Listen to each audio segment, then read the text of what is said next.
Hi guys, අද මම යන්නේ අපේ කැම්පස් එකට නෙමෙයි. අද මේ සෙකන්ඩ් ඉයර් එකේ පොඩි වැඩකට අපිට තියෙනවා කැලණි කැම්පස් එකේ 80 දශකයේ සාහිත්‍ය ගැන පොඩ්ඩක් කතා බහක් කරන්න මේ වැඩසටහනක්. ඉතින් අපි ඒකට තමයි මේ උදෙන්ම යන්නේ.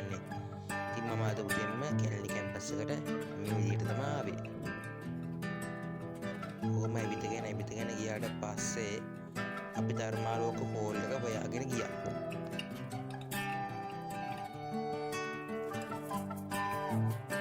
මේ විදියට හෝල් එකට ගියාට පස්සේ ලෙක්චර් එක ස්ටාර්ට් කරා මෙන්න මේ විදියට. ඉතින් අපි ලෙක්චර් එකට හොඳට හොම්කම් දීලා අපි එන්න පිටත් වුණා.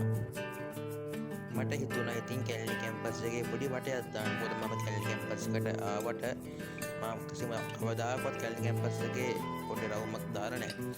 ඉතින් වටයක් දාමු. මේ තමයි කැලණි කැම්පස් එකේ ග්‍රවුන්ඩ් එක. පොඩක් හදන්නවා මේක. ඉතින් අපි දැන් මේ ඇවිදගෙන යන්නේ කොහෙද කියලා ඔයාලා දන්නවත් ඇති. අපි දැන් මේ යන්නේ කැලණි කැම්පස් එකේ තියෙන ලස්සනම තැනක් බලන්න. ඉතින් අපි දැන් යන්නේ කැලණි කැම්පස් එකේ තියෙන එකක් තැනක්. ඒ තමයි කැලණි කැම්පස් එකේ වල. කට්ටියට මතක තියෙනවා මම පෙරදිනියේ යුනිවර්සිටි එකේ වල බලන්න ගිය එකත් වීඩියෝ එකක් දාලා ඇති. ඒකෙත් අර වලේ සිංහව බලන්න ගිය එක තමයි දාලා ඇත්තේ. ඉතින් මේ තමයි කැලණි විශ්වවිද්‍යාලයේ වල.